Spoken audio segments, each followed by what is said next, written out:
Hey everybody, time for another episode. No wagon on this one. We're doing something a little bit different. We're going to mess a little bit with this big block Chevy that I've had sitting here forever. Well, for about a year. I put it together a year ago. So let's kind of go over the history of this thing and what the issue with it was, and then we will see what we're going to do. No, you're not bringing home another piece of junk.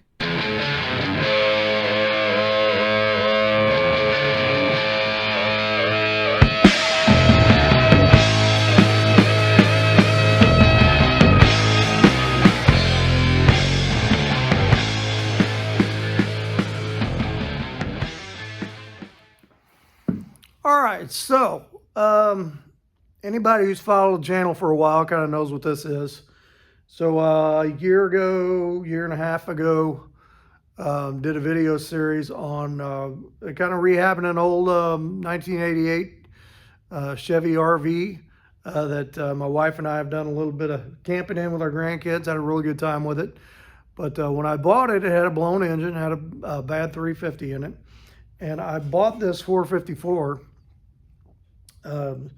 Bought it off a marketplace, and a guy said it was low miles, out of an RV, and no issues with it that he knew of. So if you remember, we tore it down, and it had a stuck piston from a blown head gasket that freed up pretty easy. And all the cylinders looked really good, except this one had a few pits in it, so we just kind of left it and went with it after we honed it out. Did have the crank turned. The rest of it looked really good. Went with stock pistons, just put rings and bearings in it. We did a lap job on the valves, put it all together. Ran good in the RV for about 100 miles. And I got it down, drove it about 30 miles from my house, 30, 40, something like that on the highway, and was driving it back. And the oil pressure went from, I don't remember what it was, 40 or 50 down to about 7 or 5 or low. It was not knocking and it was not making any noise. So my initial thought was, okay, the gauge must have went bad, because it was the old Chevy gauge on the dash, and it had the sensor in the back. So if you remember, we pulled it back here and I put a mechanical gauge in it and verified that, yeah, it had really severely dropped the oil pressure.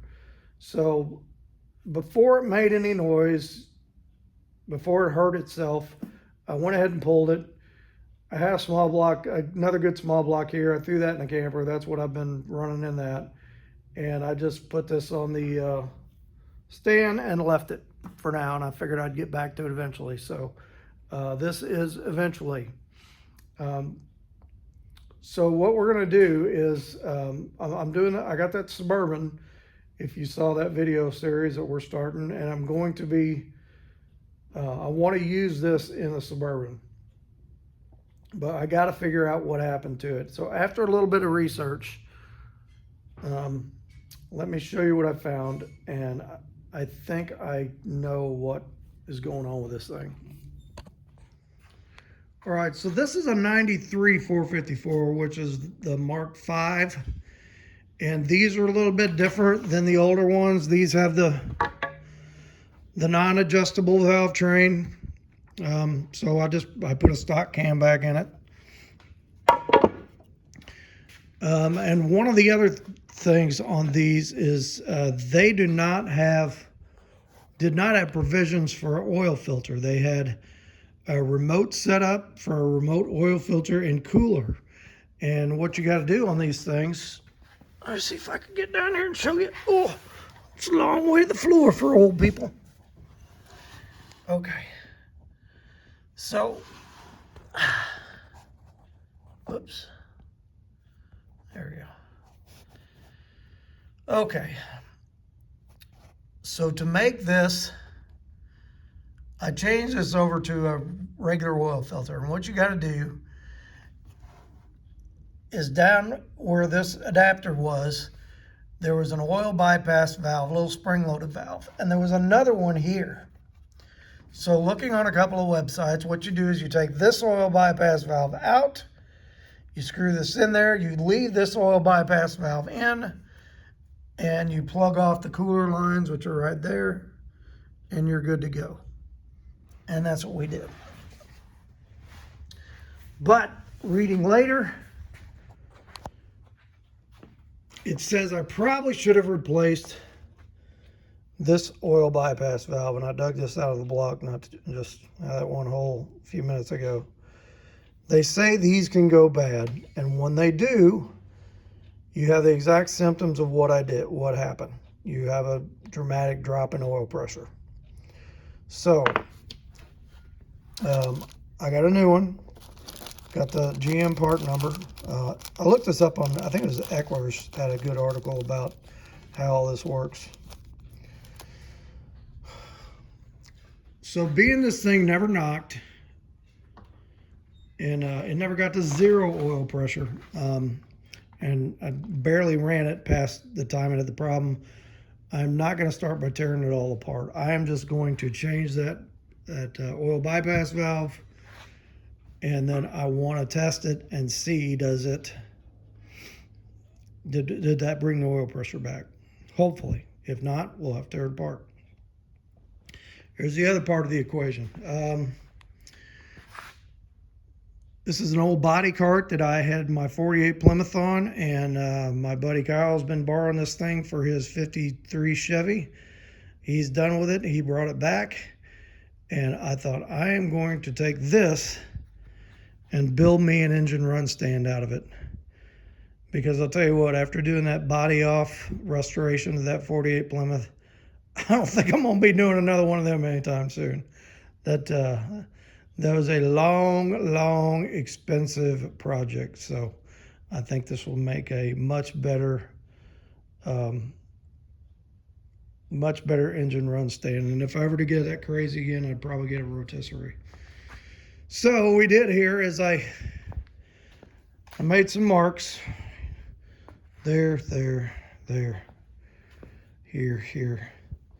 We're going to cut this thing up, and I need to make it a little taller so that my cherry picker will go underneath it, so I can set this motor on there. So we're going to use that. We're going to use, I'm going to sacrifice this engine stand. I got like 3 of them around here, so we're going to use the upright part of this engine stand, and we're going to use the pad. And I picked up a bell housing. We're going to mount the bell housing to the pad. We're going to cut that. We're going to mount that to the frame. That'll hold the back of the engine, and then we're going to make some doodabbers for the motor mounts. And then I've got a radiator, and I've got a electric cooling fan, and I think it's going to make a good one. This is a pretty heavy duty steel. Okay, so let me get to chopping on this thing. We'll get it all cut into pieces, and then we will see where we're going to go from there.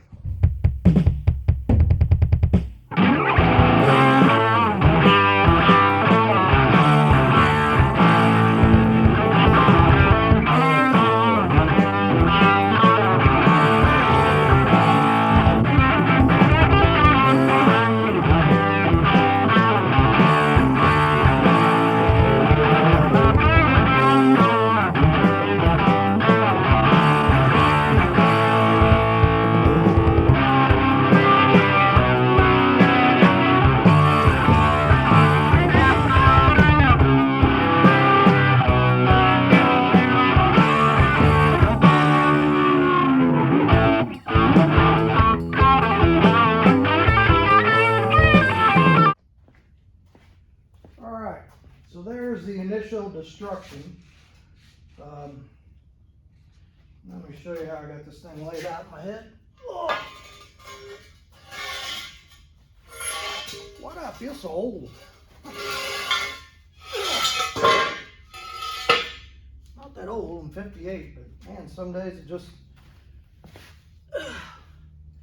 feels like I had the crap beat out of me. All right, so we're gonna go there. We got these clean that up a little bit.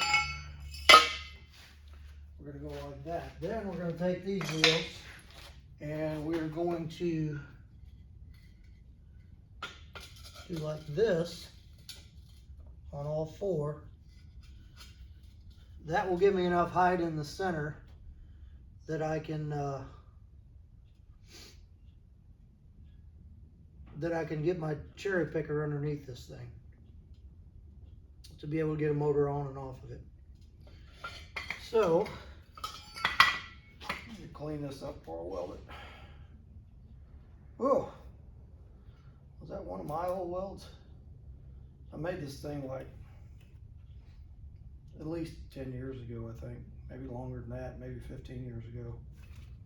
That's some nasty welds. I'm not claiming that. Somebody else must have done that.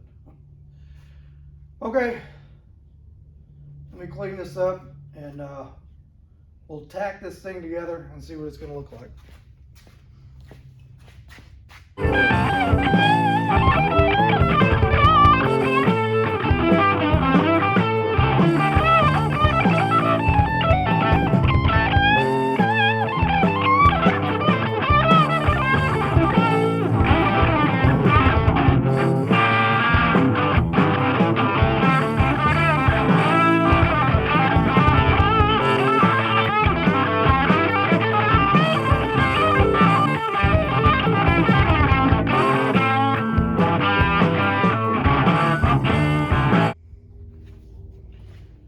Okay, so there's step one, and my cherry picker does slide right under it, so that's good. I went ahead and off camera and did some more finish welding on it, so it's good and sturdy. We're not going to drive it down the road, so it's just going to hold the engine while it's running. So the next thing we're going to do is we're going to cut the upright off of this thing. And what I plan on doing is taking this bell housing,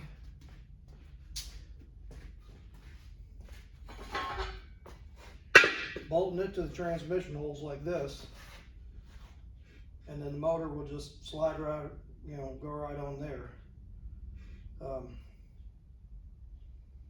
And I don't know, am I going to leave this where it can rotate? Maybe, because then I guess technically you could kind of use it as a combination engine stand and run stand, which not a bad idea really. Okay, well, I gotta figure out how tall I want to make it.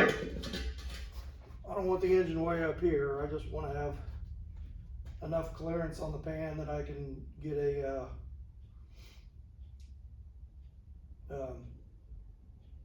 oil drain pan underneath it if I want to. That's what I was trying to say. So that'll go there. We'll be upright a little bit. Now we're going to take this guy and we're going to weld it up in here with some gussets on it. And that is where the stands for the motor mounts will weld on. I was going to do two rails and then a stand in between them, but I didn't have enough metal, so we're going to make it this way, and I think it's going to be just fine. Okay, that is enough for tonight. We'll pick this up again tomorrow and see how far we get with it. Okay, so we're back on this thing, and I went ahead and started cutting this engine stand apart, and we're probably going to use a few parts off of this thing to build this thing. So I did a little bit of measuring. I don't want the engine that high off of the stand. I would really rather have the engine lower altogether, but I still need to leave enough room to slip an oil change pan under there, and then now this is quite a bit higher than that we doubled up that tubing on the bottom. So I just went and cut a couple inches off it. I measured my oil pan over there, my oil drain pan. It's 6 inches high, So I gave myself 8 inches between the bottom of the bar and the bottom of the pan. And I think that'll be a pretty good measurement. And I'm basically putting this together for Chevy. So it'll fit big block Chevy, small block Chevy, anything that'll bolt to that bell housing, inline 6. But if I ever would get another engine in here that I need to use it for, I'm sure we could, with having this part removable back here, or semi-removable, with having the bell housing removable, we could alter it. But the last several cars I've dealt with that I would need an engine stand for was Chevy engines. That one already ran, so we didn't have to mess with it. Okay, so let me I'll tell you what, let me weld this onto here, and then I'm going to see what I got for gussets. I want to put probably something on the sides and maybe something on the back, or I don't think I need gussets on all 4 corners, but just give it a little reinforcement, because that's a pretty good amount of weight, a fully loaded big block, and we are going to have it running, so there'll be some vibration. I don't want the thing to come apart on me. So let me see what I got, and we'll take a look in just a minute. Okay, so I've got this welded on pretty good, and for a rear gusset, I found this 1/4-inch plate. We're just going to weld that on top, on bottom, on these bottom corners, and then we're going to trim the edges down. And then we'll find something else to put on the front side, but let me get this on the back side and see what this looks like.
Okay, that looks pretty good.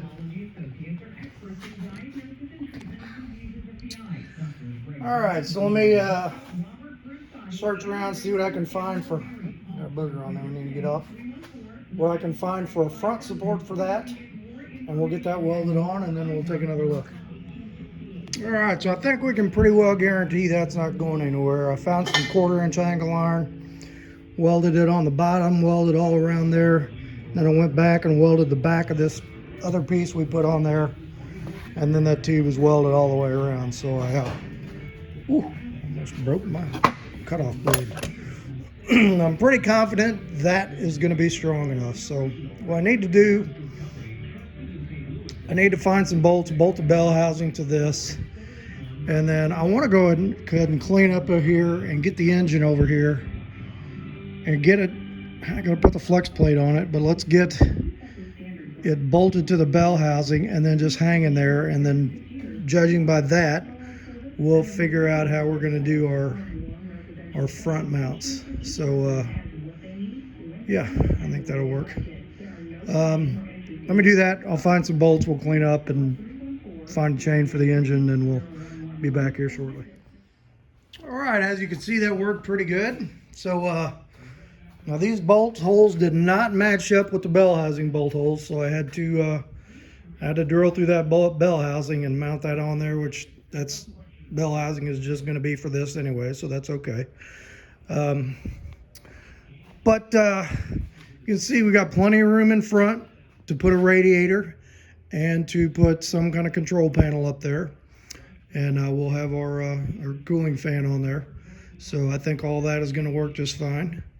Got the Cardinal game on the radio in the background. Okay, so, and I kind of actually like that. I do wish the mower was lower, but just for reaching up top, but I guess it's going to be okay.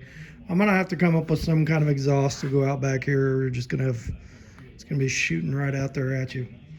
But I'm not going to run this on this video. I'm just trying to get this stand constructed with the motor on it so I can get it out of the way for now and have this part done. We may end up changing, I may end up going and changing this valve. I got the old one out, maybe we'll bang the new one in, set that intake on here and put an oil pump driver in there and put a filter on it and a gauge and just, you know, pump it with the drill and just see what are we getting. So maybe we'll go that far with it. Okay, but for now we got to make something to support the front of this engine. So I've got this piece here, and I'm thinking we're just going to go like this at the center. We're going to, you know, we'll square that up, tack it in place, build some uprights, and then we'll put some kind of gussets on it, like going from here to here and there to there, just to hold that steady. I've got more square tubing around here, so maybe we, I don't know, do something like that. We'll figure that out. All right, let me do a little measuring. Let me get that tacked into place where it's going to go. And I think we're going to, for uprights, I think we're just going to use the rest of this engine stand. You know, use this bar for one of them, use that bar for the other one. Why not? We're cutting it up. We got it. All right, let me get this squared away and we'll take another look. All right, so I got that burned on my highest setting, 2 passes on each side. So that'll stay until we get some more gussets on it. And we are right on the bubble on level. So that's where we're going to build from. We're going to build those uprights. And then I'm going to figure out some gussets for that thing. And then we'll let the weight off of the cherry picker. And we'll see what we got. But I'm liking what I'm seeing so far. Okay, so we got her all welded up. We used the tubing from the engine stand to make the motor mounts. And then I cut some spacer out of my tried and true spacer material 48 Plymouth steering shaft, which this steering shaft has made a lot of spacers for a lot of different things, and I'm going to be pretty sad when it's gone. I'll have to find another one. But so we did that. I took the fingers off of the engine stand, made gussets out of them. We put a gusset there. We put some supports here. And I think it's pretty darn solid, and we're right on the money on level. So let's go ahead and let the weight off this thing and see how it does. Also, I decided not to go with the idea of having this thing rotate. I thought having a bell housing on here with the weight of all of that hanging and trying to rotate that is just a bad idea. So we didn't do that. I made the stationary back here and just went ahead and welded it in one position. Oh yeah. Didn't move an inch. That's perfect. All right. Slide you right.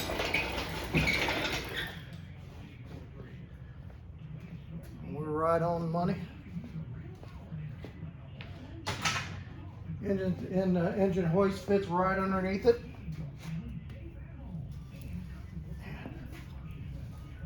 I wish I had 4 rotating wheels. The back are stationary, but the front rotates, so that's cool. We'll go with that. All right. Let's get this chain off of here.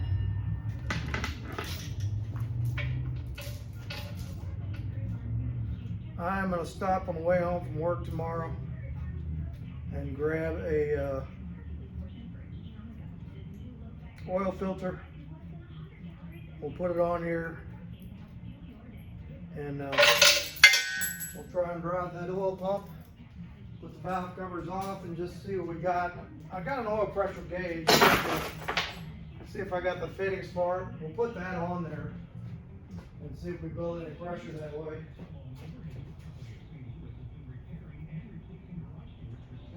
Oh my gosh, these are heavy.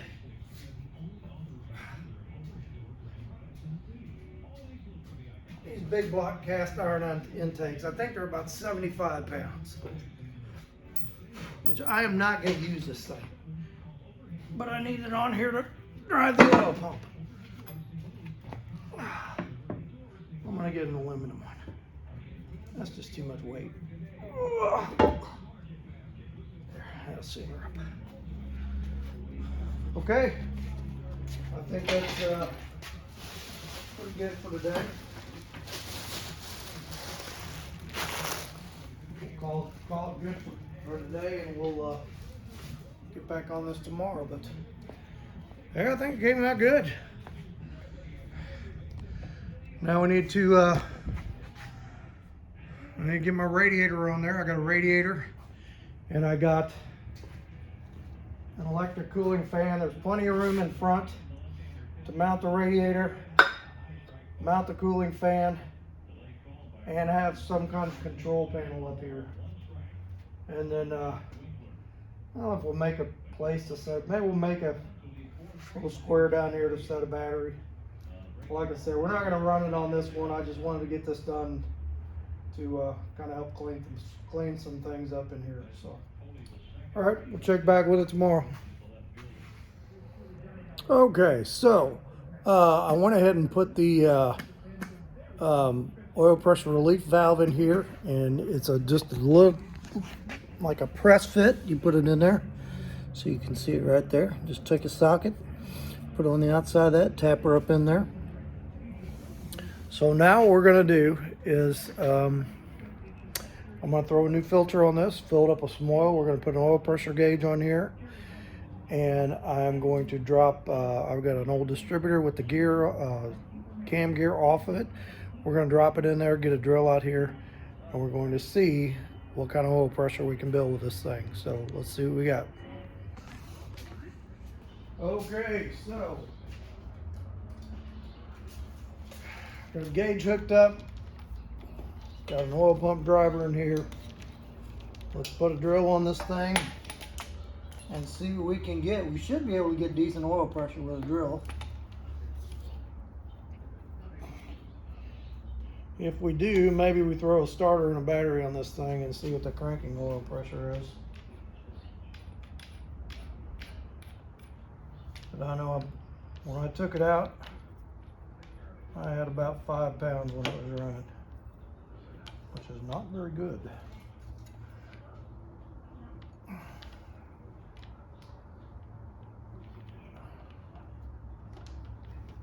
Can you see the gauge from there? You cannot, the drill's in the way. Let's put you over here. Now you can see it.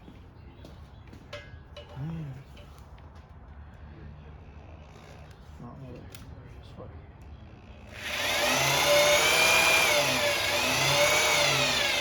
Well, look at that. Look at that.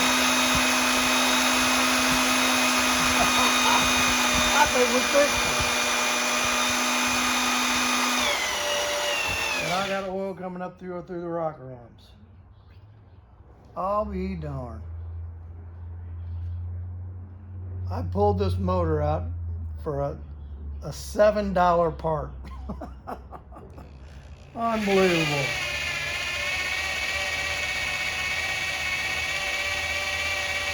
Oh yeah, it's cranking good.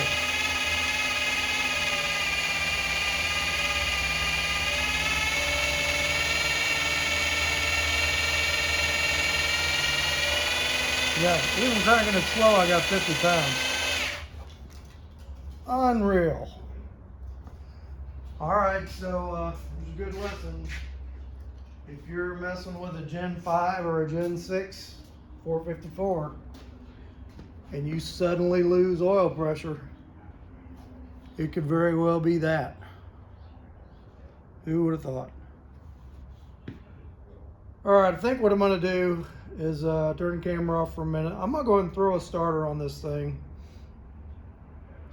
and grab the battery out of the wagon and throw it on here. I just want to see, not necessarily cranking pressure, but this one cylinder back here, number 8, I had, if you look back on the original build video, that piston was stuck because it had a blown head gasket. So I honed it and honed it and honed it and honed it and honed it, and right in the middle of the cylinder where the piston had been stuck, there was a line of pits kind of going, is that vertical or horizontal? Horizontal. And I did some research online, and a lot of people say, well, you know what, the piston goes by that little pitted area so fast that it's probably not going to cause you any issues. But I would like to see what kind of compression I got on that cylinder. I better put a real distributor in here because I want the cam to drive the oil pump while I'm doing it. So let me swap that out. I got a starter around here somewhere. We'll get a battery cable made up, and let's see what we got. All right, so this starter I put on here is absolute junk. It's just one I had laying around, and the solenoid keeps kicking out on it. So I need to get a better starter. And I just kind of rigged up some cables with some jumper cables and that, so I don't think that's working right either. But let's see what we got here on number 8. You see that?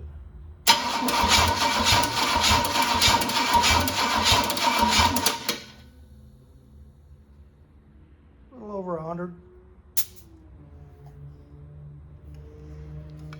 It's not turning over like I want it to either, though. Oil pressure went want to go about 30, I think. Looking over there, let's try another one.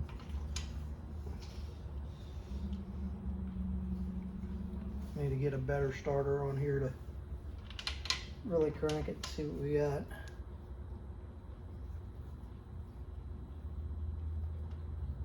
I'll get in there.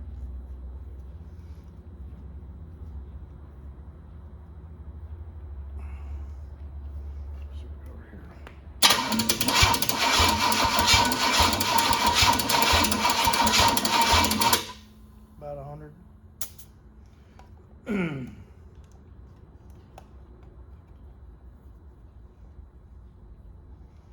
I may have to get a better starter to do this.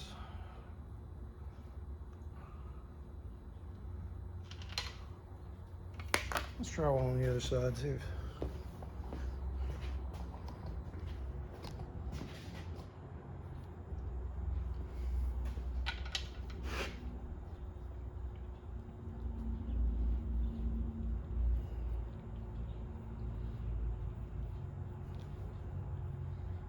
How we're doing for oil? We getting oil up here? Oh yeah, getting plenty of oil up here. So we're getting oil up here. We're getting oil to the crank and the bearings. Let's see what we got over here.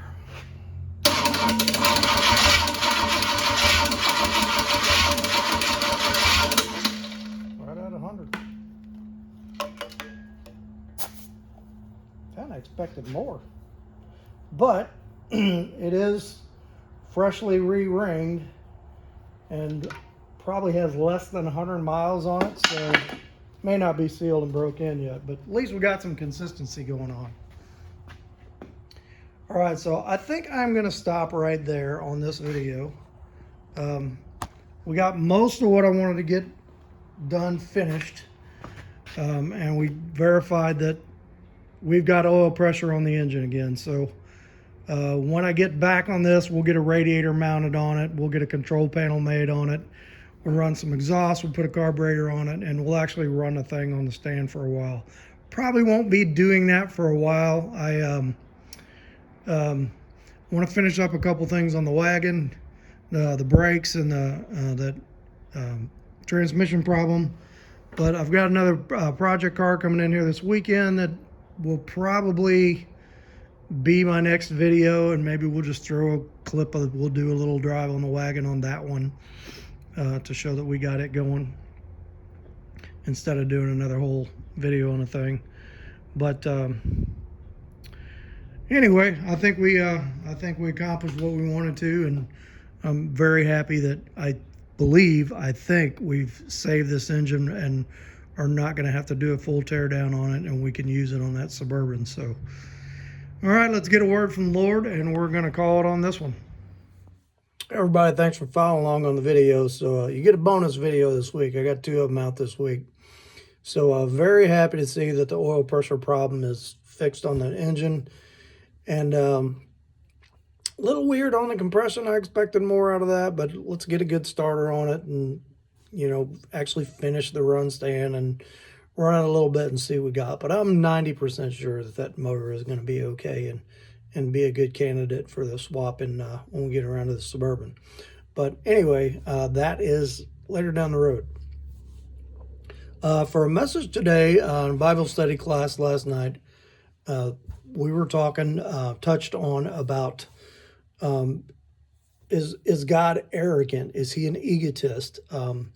Here's this being that says, you know, everything for my glory.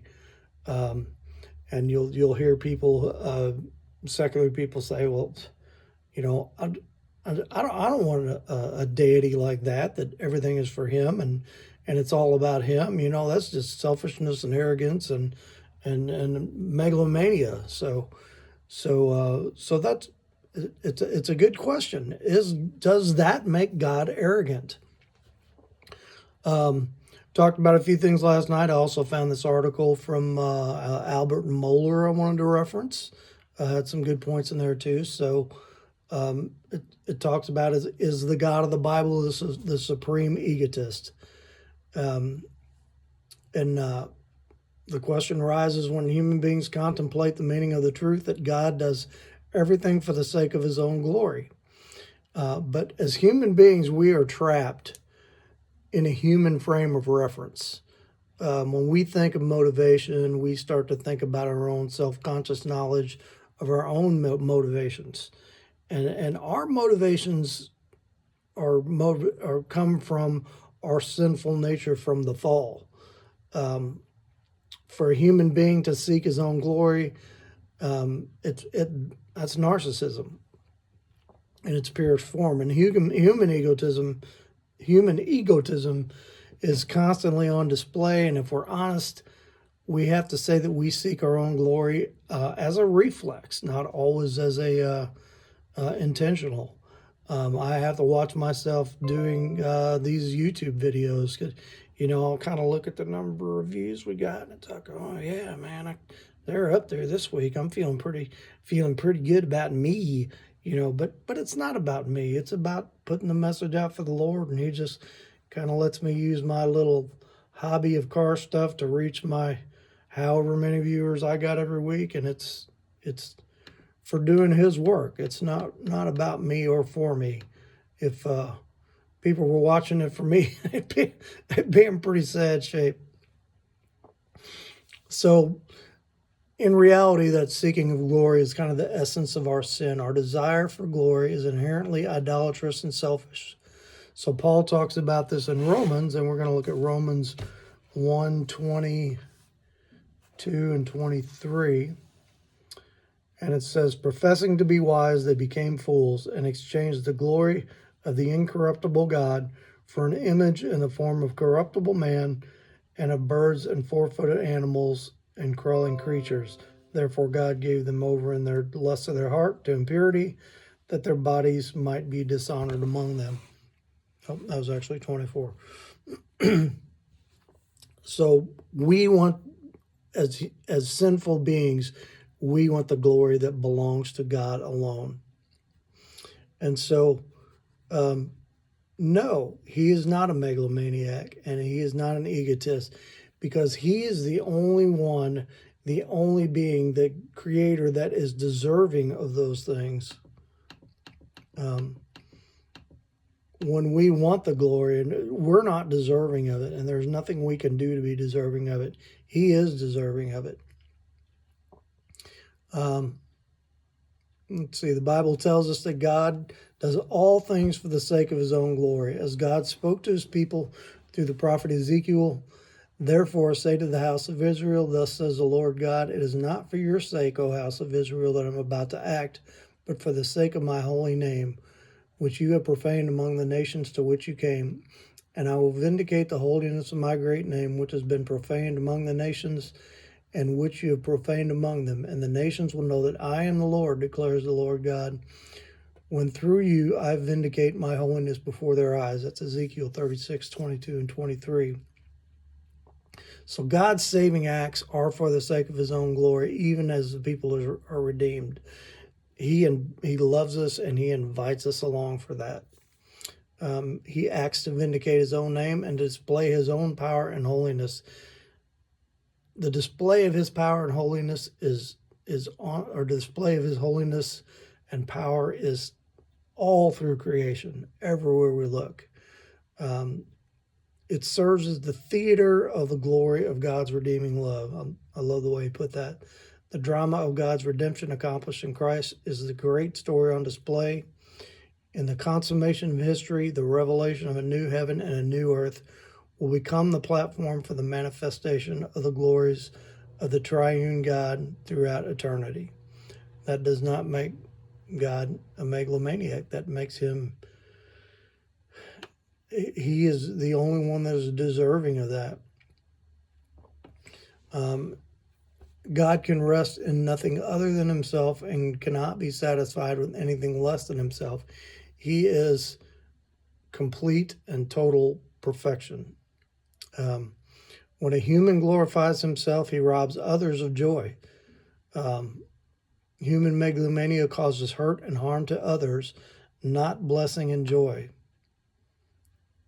But when God displays and exhibits His glory, He shares His joy with creatures and wholeness with all creation. Put most directly, without the knowledge of God's glory, we would be robbed of true joy. God would be less than perfect, even selfish, if he didn't display his glory and allow us to share in that divine joy and fulfillment. So, of course not, he's not a megalomaniac or an egotist. In the truest sense, that question is an arrogant and irresponsible question. God is the perfect being, perfectly displaying his perfection. He is the one and only that can do that. Anytime we try to do that, we try to glorify ourselves. We try to put ourselves on that pedestal. We fall short because of our sinful nature, and we are just not deserving of it. So for now, we see the glory of God most perfectly displayed as the cross of Christ, and that fact alone answers the question far more convincing than any of the other arguments. And fallen creatures, blinded by sin, cannot see that to rob God of his glory is to rob ourselves of true joy. So when we try to do that, we are actually hurting ourselves.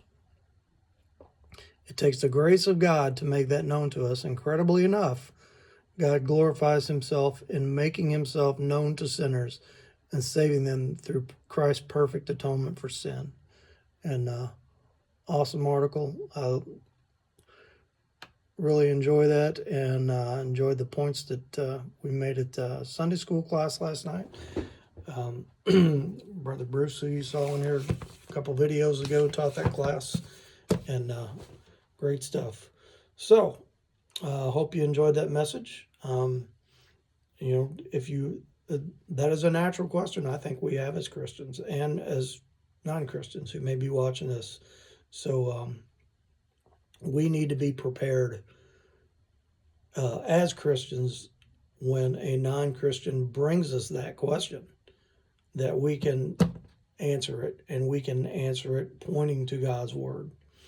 That's the thing that will help lead them to the Lord. So let's have a word of prayer and we'll be done.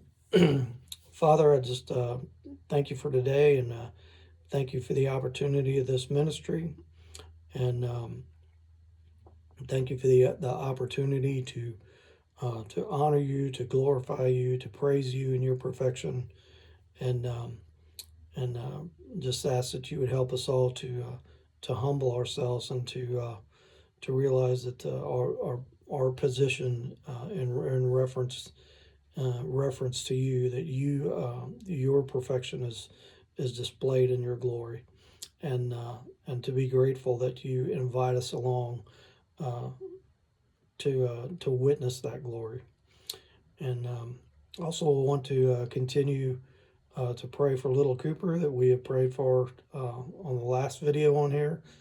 We know they did a biopsy on him and no results back, but he is home and feeling pretty well. So we just continue to lift him up to you for healing and for his family.